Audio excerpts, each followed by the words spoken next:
Assalamu alaikum class, hope so you all are doing well and I am your teacher from Learning Zone. Here your class 9 class students and हम chapter number 1 के new book के chapter 1 fundamentals of chemistry के section D के numerical कर रहे थे. So students हमने पहला पार्ट, दूसरा पार्ट और तीसरा पार्ट यानी कि first part balanced of following chemical equation and second part formula mass and third part molecular mass अल्हम्दुलिल्लाह कवर कर लिए एंड आज हम पार्ट 4 इस वीडियो में कवर करेंगे. सो स्टूडेंट्स क्वेश्चन नंबर 4 मतलब कि आपके पास दिया हुआ है numericals on number of moles के दिए हुए हैं बुक में. स्टूडेंट्स किसके दिए हुए हैं? नंबर ऑफ मोल्स के दिए हुए हैं. सो स्टूडेंट्स मैंने सोचा कि आप लोग वो न्यूमेरिकल करने से पहले आप लोग को पता चल जाए कि नंबर ऑफ मोल्स के न्यूमेरिकल्स होते कौन से हैं. सो स्टूडेंट्स मैंने 2 एग्जाम्पल आप लोग के लिए तैयार कर ली थी कि वो 2 एग्जाम्पल जब आप करेंगे तो आपको आइडिया हो जाएगा कि हम कैसे सॉल्व करते हैं और मैं उम्मीद करती हूँ फिर आपको आसानी होगी सेक्शन डी के न्यूमेरिकल नंबर 4 को सॉल्व करने में. सो स्टूडेंट्स आपको कुछ पॉइंट्स जो भी रिमेंबर मैंने बातें लिखी हैं आप अपने नोटबुक में नोट कर लिएगा. 3 मैंने बातें लिखी हैं वो लाजमी आपको याद करना है नंबर ऑफ मोल्स के न्यूमेरिकल्स के लिए. सो स्टूडेंट्स वो मस्ट याद कर लिएगा. तो हम देखते हैं कि हमें कौन सी पॉइंट्स जो रिमेंबर रखनी है यानी कि याद रखनी है. सो स्टूडेंट्स पॉइंट्स जो भी रिमेंबर में हमें क्या याद रखना है, जिस भी वैल्यू के आगे आपको न्यूमेरिकल में ग्राम मैंने GM लिखा है यानी कि ग्राम लिखा हुआ दिख जाए तो आप क्या समझ जाएंगे कि हमें क्या दिया हुआ है, मास दिया हुआ है. मतलब कि इस एटम का या इस मॉलिक्यूल का कि हमें कितना मास दिया हुआ है, कितना वेट दिया हुआ है. आपको इतनी सी बात स्टूडेंट्स याद रखनी है किसी भी मतलब कि नंबर ऑफ मोल्स के न्यूमेरिकल में किसी भी वैल्यू के आगे ग्राम दिया हुआ है यानी कि वो मास दिया हुआ है. मास इज इक्वल्स टू इतना ग्राम. सेकंड पॉइंट स्टूडेंट्स किसी भी वैल्यू के आगे मोल्स दिया हुआ है तो यानी कि वो क्या दिया हुआ है, नन्नाइन दिया हुआ है. या आप रट लें अगर किसी भी वैल्यू के आगे मोल्स लिखा हुआ है यानी कि नन्नाइन is equals to dash moles, आप समझ जाएंगे. एंड स्टूडेंट्स थर्ड आपके लिए बात क्या है कि किसी भी वैल्यू के आगे AMU दिया हुआ है यानी कि एटॉमिक मास या molecular mass. So students atomic mass क्या है स्टूडेंट्स, मतलब कि जैसे कि आपको दिया हुआ है न्यूमेरिकल में, जैसे कि स्टूडेंट्स अगर आपको न्यूमेरिकल में दिया हुआ है सोडियम Na इतना दिया हुआ है, सिर्फ सोडियम, उसके साथ नहीं ऑक्सीजन कार्बन कुछ भी नहीं. मतलब कि एटम के मायने क्या है, जो तन्हा हो. एटम किसे बोलते हैं हम स्टूडेंट्स, जो तन्हा हो, जो अकेला हो. जैसे कि एक मतलब कि हम एक को बोलते हैं ना एटम, जैसे कि students Na, lithium, sodium, potassium, rubidium, caesium, francium, ये सब एक एक एटम है. इनके साथ हमने मॉलिक्यूल नहीं लगाया है. अगर मैं NaCl लिखती तो ये मॉलिक्यूलर होता, मॉलिक्यूल होता. एक से ज़्यादा एटम यानी कि वो मॉलिक्यूल है. ठीक है स्टूडेंट्स. लेकिन अभी मैं एटॉमिक मास की बात करें, एटम से आप समझ गए कि एक, तो जो जिसके आगे मतलब कि एक मतलब कि जो एक एटम आपको दिया हुआ होगा तो आप समझ जाएंगे कि एटॉमिक मास लिखना है, उसके फॉर्मूले में भी एटॉमिक मास आएगा. और जब पे मॉलिक्यूल दिया होगा आप समझ जाएंगे कि हम क्या लिखेंगे, मॉलिक्यूलर मास. और आप जानते हैं मॉलिक्यूल किससे कहते हैं हम, और इसको तो आपको स्टूडेंट्स निकालना भी बहुत अच्छे से आता है. हमने सीखा हुआ है कि हम कैसे निकालते हैं मॉलिक्यूल. हमारे पास जैसे कि C6H12O6, जो भी C6 दिया हुआ है तो C को 12 को मल्टीप्लाई करेंगे 6 से. जब हम दूसरे एटम में जाएंगे तो हम उसको प्लस करेंगे और उससे मल्टीप्लाई करेंगे जो नंबर दिया हुआ होगा, ऐसे करके. स्टूडेंट्स अगर आपको मॉलिक्यूलर मास निकालने में कुछ भी क्वेरी हो तो आप हमारी पिछली वीडियो जाके देख सकते हो और इसे दोबारा सीख लें. सो स्टूडेंट्स उम्मीद करती हूँ आपको अच्छे से निकालना आता हो हमारी वीडियो को देख के. अब स्टूडेंट्स हम इसका फॉर्मूला देख लेते हैं. सो स्टूडेंट्स फॉर्मूला क्या है आपने याद करना है. कैसे याद करना है, नन्ना n, ठीक है स्टूडेंट्स, नन्ना n उसके बराबर में नन्ना m, नीचे एटॉमिक मास या तो फिर मॉलिक्यूलर मास. अभी मैंने पहले बताया स्टूडेंट्स एटॉमिक मास कब हम लिखेंगे, हम इतना काम कब करेंगे स्टूडेंट्स, ये एटॉमिक मास हम कब लिखेंगे जब सिर्फ एटम दिया हो. जैसे कि सोडियम सिर्फ दिया हुआ हो, सिर्फ कार्बन दिया होगा, सिर्फ हाइड्रोजन, सिर्फ ऑक्सीजन यानी कि सिर्फ एटम दिया हो. और जब हमारे पास मॉलिक्यूल दिया होगा मतलब कि एक से ज़्यादा एलिमेंट जैसे कि CaOH, NaCl, C6H12O6 मतलब कि बहुत सारे एटम हो. तो जब मॉलिक्यूल हो हमारे पास तो हम मॉलिक्यूलर मास लिखेंगे. स्टूडेंट्स दोबारा से पक्का करो फॉर्मूले को, नन्ना n इज इक्वल्स टू नन्ना m, नीचे एटॉमिक मास या तो फिर मॉलिक्यूलर मास. ऐसे आपको स्टूडेंट्स क्या होगी, आसानी होगी। एक बार फिर स्टूडेंट्स आप पढ़ लिएगा, मोल्स, अगर इसको आप वैसे पढ़ेंगे तो क्या है, moles is equals to mass upon atomic mass या तो फिर मॉलिक्यूलर मास। एन अगर हमारे पास स्टूडेंट्स कभी केस में एन दिया हुआ हो, जैसे कि मोल्स दिया हो 3 मोल्स 4 मोल्स, तो आप यहाँ पे मोल्स लिखेंगे इज इक्वल्स टू मास आपको दिया हुआ होगा 40-50 ग्राम, वो लिखेंगे। एटॉमिक मास आपको निकालने की ज़रूरत नहीं पड़ती, अगर मॉलिक्यूलर मास होगा तो वो आपको निकालना आता है, वो आप लिखेंगे, फार्मूला पुट करेंगे, आंसर। लेकिन ज़्यादातर हमारे पास मोल्स नहीं दिया होता है, मोल्स को मालूम करना होता है। अगर मोल्स दिया होगा तो यानी आपको मास को मालूम करना है। सो स्टूडेंट्स ये बहुत आसान है। सो मैं इसकी एक ऐसी भी एग्जांपल डाल दूँगी जिसमें आपको मास मालूम करना हो स्टूडेंट्स, ठीक है, और मोल्स आपके पास गिवन हो। तो स्टूडेंट्स मैंने अभी फ़िलहाल 2 एग्जांपल आपके लिए एटॉमिक मास और मॉलिक्यूलर मास की बना के रखी हुई है। सो स्टूडेंट्स पहले वो आप सॉल्व कर लें, उसके बाद हम सेक्शन डी के न्यूमेरिकल नंबर पार्ट 4 को सॉल्व करेंगे, जिससे आपके लिए क्या हो जाएगी स्टूडेंट्स, आसानी हो जाएगी। सो स्टूडेंट्स यहाँ पे मैंने पहली एग्जांपल लिख दी है students, calculate the number of moles. हमें क्या कैलकुलेट करना है, नंबर ऑफ मोल्स, यानी कि हमें क्या कैलकुलेट करना है स्टूडेंट्स, नन्ना एन कैलकुलेट करना है, नन्ना एन कैलकुलेट करना है स्टूडेंट्स हमें। सो स्टूडेंट्स हमें क्या कैलकुलेट करना है, नन्ना एन कैलकुलेट करना है इन 5 gram of sodium metal Na। अब स्टूडेंट्स बताइए यहाँ पे मैं एटॉमिक मास लिखूंगी या तो फिर मॉलिक्यूलर मास।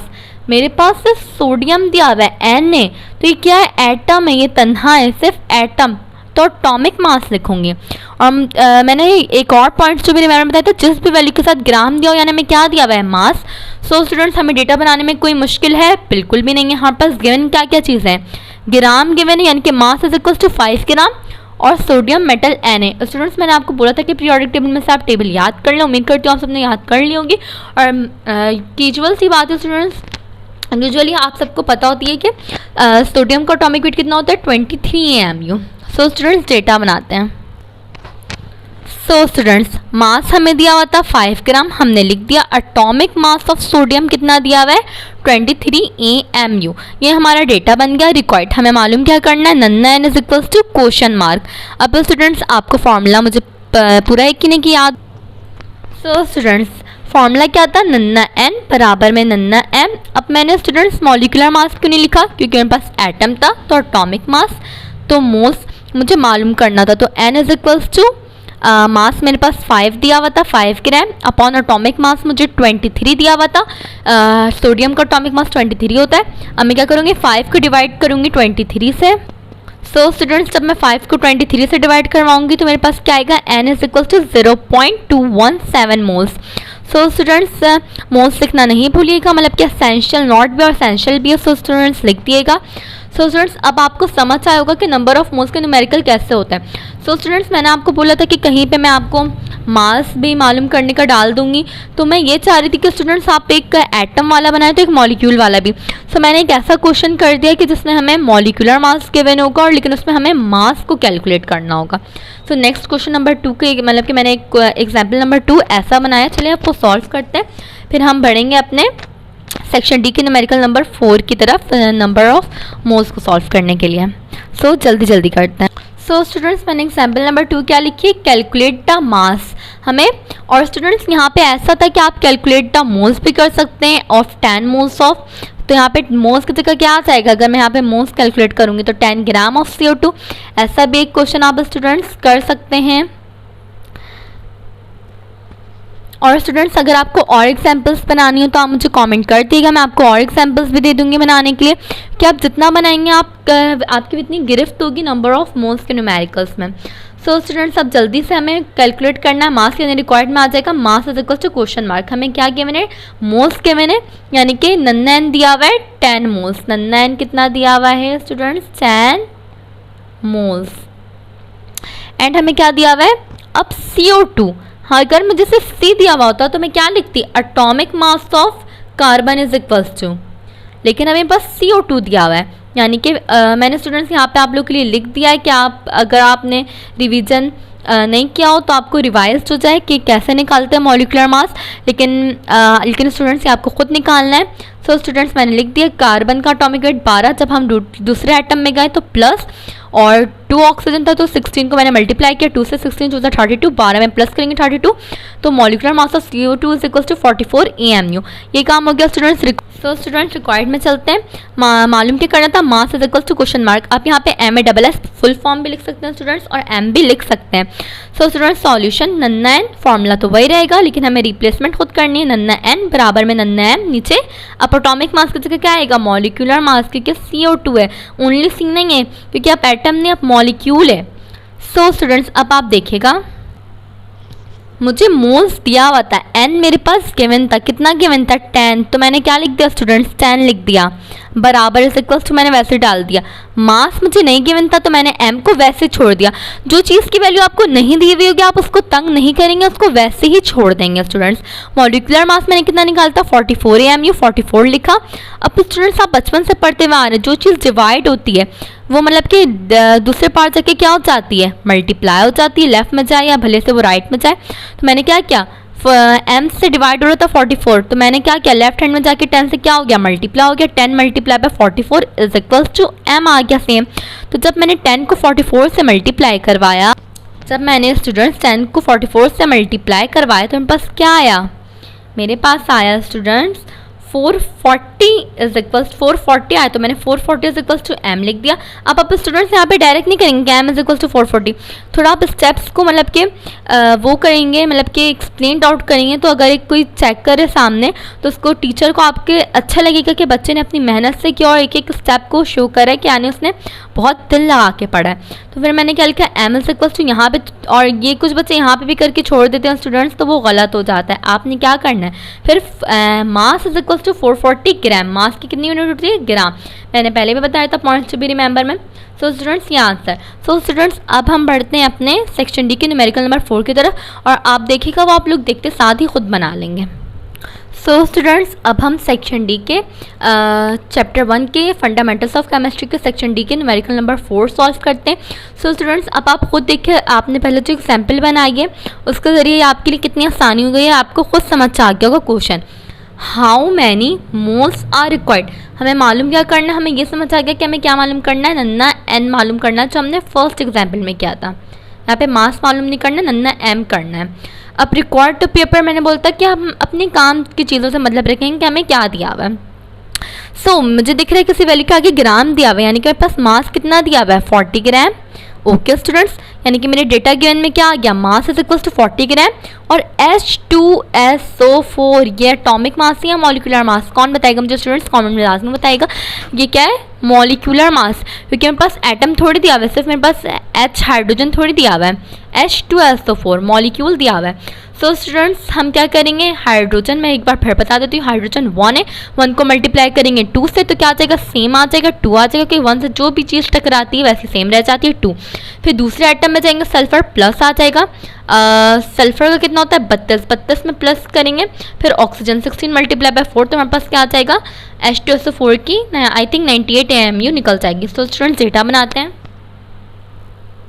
सो स्टूडेंट्स डेटा गिवन, हमें गिवन क्या हुआ है डेटा में, mass is equals to 40 gram और molecular mass of H2SO4 is equals to 98 AMU।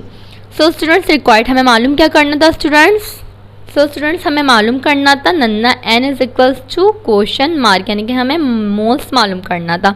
So students अब सॉल्यूशन करते हैं, आपको फॉर्मूला तो अच्छे से पता है, नन्ना n बराबर में नन्ना m, नीचे एटॉमिक मास है तो फिर मॉलिक्यूलर मास, और अभी क्या आएगा हमारे पास स्टूडेंट्स, मॉलिक्यूलर मास आएगा क्योंकि मॉलिक्यूल्स दिए होते हैं।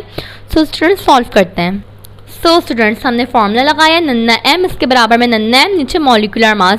सो स्टूडेंट्स मोल्स बराबर है n बराबर है, मास कितना दिया हुआ था हमें 40 दिया हुआ था, हमने पुट किया, मॉलिक्यूलर मास हमने क्या निकाला था 98 निकाला। जब हम 40 को डिवाइड करेंगे 98 से, जब स्टूडेंट्स हम 40 को 98 से डिवाइड करेंगे तो हमारे पास n क्या आएगा 0.408 मोल्स आंसर। सो स्टूडेंट्स यहाँ पे बहुत से बच्चे कंफ्यूज हो जाते हैं कि उनके यहाँ 0.40 उनका आंसर निकलता है। तो स्टूडेंट्स पॉइंट के बाद हम 3 वैल्यू ले सकते हैं या 3 से 2 ले सकते हैं, सो ये आपकी मर्जी होती है। तो मैं 3 वैल्यू ले रही हूँ, 0.48 मोल्स हमारा क्या गया आंसर। सो स्टूडेंट्स, अब आपको बहुत अच्छे से समझ आ गया होगा सेक्शन डी के न्यूमेरिकल नंबर पार्ट नंबर 4 में कि how many moons are required to prepare 40 gram of H2SO4।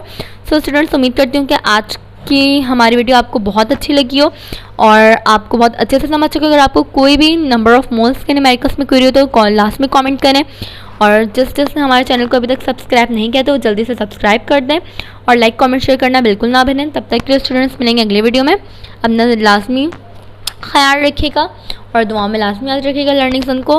अल्लाह हाफ़िज़ स्टूडेंट्स।